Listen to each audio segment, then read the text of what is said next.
আসসালামু আলাইকুম প্রিয় শিক্ষার্থী, আমরা গ্যাপ ফিলিং উইথ ক্লোজ পড়ছি। আজকে হচ্ছে আমাদের দ্বিতীয় ক্লাস। যারা প্রথম ক্লাসটি দেখোনি তারা প্রথম ক্লাসটি দেখে নিতে পারো। কমেন্টে লিঙ্ক দেওয়া থাকবে, এছাড়া আই বাটনে অবশ্যই লিঙ্ক দেওয়া থাকবে। তো আমরা গ্যাপ ফিলিং উইথ ক্লোজ আমরা চেষ্টা করছি মিনিং বুঝে বুঝে কিভাবে শব্দের ব্যবহারগুলো করতে হয় সেগুলো জানার, এবং যত রকমের গ্যাপ ফিলিং আছে, প্রিপোজিশনের ব্যবহার আছে, আমরা এই রিডিং হ্যাবিটের মাধ্যমে ভোকাবুলারি জানা এবং এই ছোট ছোট শব্দের ব্যবহার, প্রিপোজিশনের ব্যবহার আমরা শেখার চেষ্টা করছি। আজকেও তাই হবে। তো চলো আমরা শুরু করি। আমাদের এখানে যে শব্দগুলি দেয়া আছে, টু মানে আমরা জানি, অ্যান অর্থ জানি, মোর ওভার মানে হচ্ছে তাছাড়া। আর এখানে একটি শব্দ হচ্ছে ডিফার। ডিফার হচ্ছে অ্যাক্টিভ ভার্ব। ডিফার মানে ভিন্ন রকম হওয়া। তো ডিফার থেকে দুটি গুরুত্বপূর্ণ শব্দ আমাদের প্রায়ই ব্যবহার করতে হয়। একটা হচ্ছে ডিফারেন্ট। আমরা যদি এই ডিফারের পরে ইএনটি যোগ করি তাহলে হচ্ছে ডিফারেন্ট। ডিফারেন্ট মানে হচ্ছে বিভিন্ন, ভিন্ন রকম। আর যদি আমি ইএনসি যোগ করি, ডিফারেন্স মানে হচ্ছে পার্থক্য, ভিন্নতা। ঠিক আছে, ইএনসি দিলে নাউন হবে, ইএনটি দিলে সেটি কি হবে, অ্যাডজেক্টিভ হবে। সো আমরা এটা খেয়াল রাখবো। ইরিগেট মানে হচ্ছে পানি সেচ দেয়া। এই যে আমরা ফসল ফলাই, আমাদের চাষ করার ক্ষেত্রে পানি সেচ দিতে হয়, এটা হচ্ছে ইরিগেট। ইরিগেটের একটা নাউন হচ্ছে ইরিগেশন। ঠিক আছে, ইরিগেটের পরে যদি আমরা এটিটা বাদ দিয়ে ইরিগেশন, হ্যাঁ, আই ওয়েন যোগ করি তাহলে এটা নাউন হয়ে যাবে, ইটা বাদ যাবে।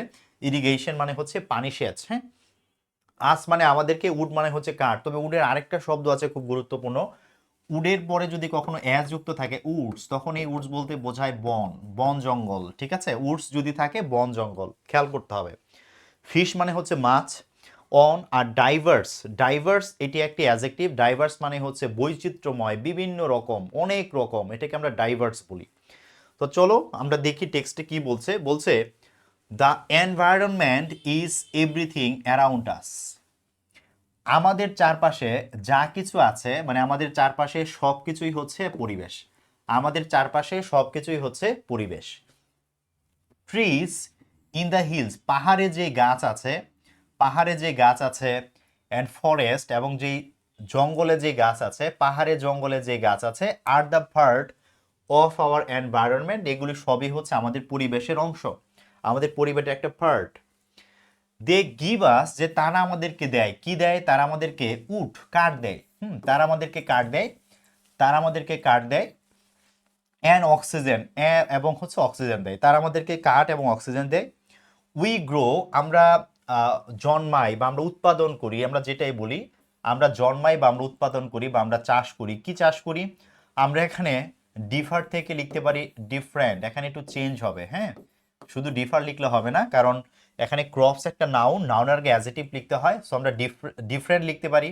আবার চাইলে আমরা ডাইভার্সও লিখতে পারি, দুইটার আসলে একই মিনিং হয়।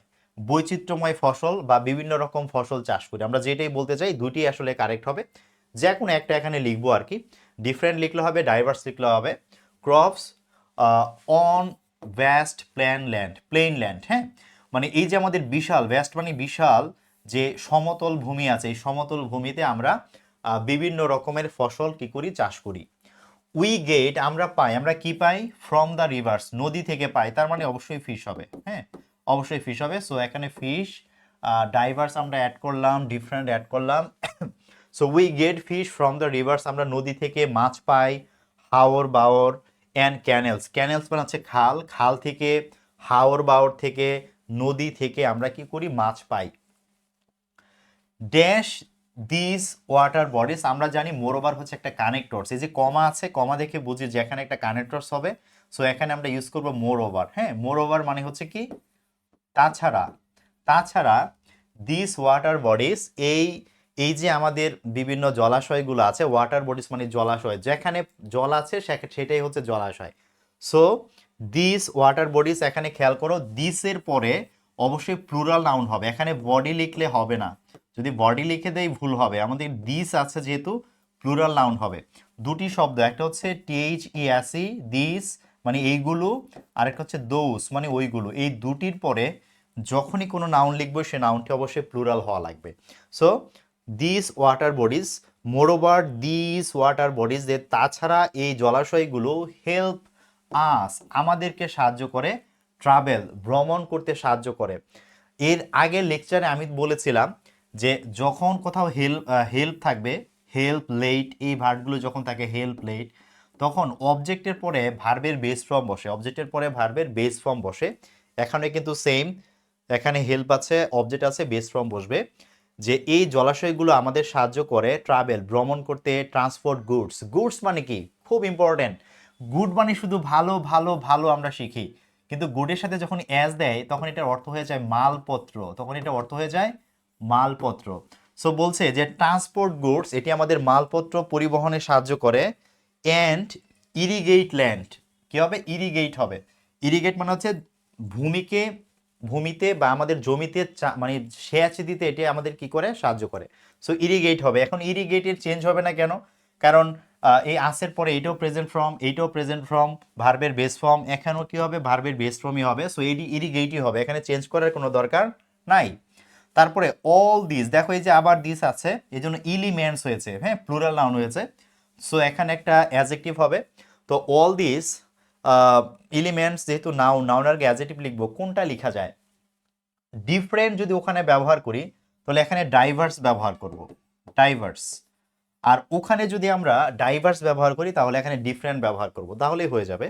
So all this diverse elements, এই বৈচিত্র্যময় উপাদানগুলো অফ এনভায়রনমেন্ট, পরিবেশের, টুগেদার একসাথে, প্লে, এখানে ভাওয়েল আছে সো অ্যান হবে, প্লে অ্যান ইম্পর্টেন্ট রোল, একটা গুরুত্বপূর্ণ ভূমিকা পালন করে, একটি গুরুত্বপূর্ণ ভূমিকা পালন করে। আর এখানে ভার্বের বেস ফর্ম আছে মেইনটেইন, ভার্বের বেস ফর্ম থাকলে to, to maintain environmental harmony, যে এটি আমাদের এই যে পরিবেশের যেই ভারসাম্য এটা রক্ষা করতে গিয়ে কি করে, এটা আমাদেরকে একটি গুরুত্বপূর্ণ ভূমিকা পালন করে দেয়, ঠিক আছে। সো পুরো বাক্যটার মিনিংটা হচ্ছে এরকমের, অল দিস ডাইভার্স এলিমেন্টস, এই সকল বৈচিত্র্যময় উপাদানগুলো, অফ এনভায়রনমেন্ট, পরিবেশের, টুগেদার একসাথে, প্লে অ্যান ইম্পর্টেন্ট রোল, একটি গুরুত্বপূর্ণ ভূমিকা পালন করে, টু মেইনটেইন, বজায় রাখতে, এনভায়রনমেন্টাল হারমোনি, পরিবেশগত যে ভারসাম্য এটা রক্ষায়, এই সবগুলো উপাদান কি করে, গুরুত্বপূর্ণ ভূমিকা পালন করে। তো আমি আশা করব যে এখানে যে শব্দগুলো আমরা পেয়েছি, যে ছোট ছোট গ্রামার ছিল, মিনিং ছিল, আমরা এগুলো খুব ভালো করে বুঝে নিয়েছি। তোমাদেরকে এইভাবে ধরে ধরে বুঝে পড়তে হবে, তাহলে যে কোনো রকমের গ্যাপ ফিলিং তোমরা পারবে। এবং একই সাথে এইভাবে রিডিং হ্যাবিটটা ডেভেলপ করতে পারলে প্যাসেজ পড়ে বোঝা, আনসিন প্যাসেজ পড়ে বোঝা, এছাড়া হচ্ছে ম্যাচিং করতে পারা, কানেক্টরস করতে পারা, সব জায়গাতে কিন্তু এই মিনিংয়ের খেলা। মিনিং বুঝতে পারলে তুমি অন্ধ না, তোমার চোখ আছে, তুমি ইংলিশের আনসার করতে পারবে। আর যদি অর্থ না বুঝো তুমি অন্ধ, তুমি যতই রুল জানো, যত কিছুই করো, আলটিমেটলি লাভ হবে না।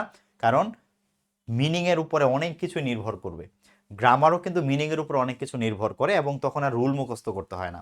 সো বুঝে পড়ার চেষ্টা করতে হবে, এবং এই ধরনের ক্লাস আরও বেশি বেশি দেখতে হবে, তাহলে রিডিং পড়ার মাধ্যমেই কিন্তু তোমার রাইটিংটাও ভালো হবে। মনে রাখতে হবে, গাইতে গাইতে গায়ন হলেও লিখতে লিখতে কিন্তু লেখক না, পড়তে পড়তে লেখক।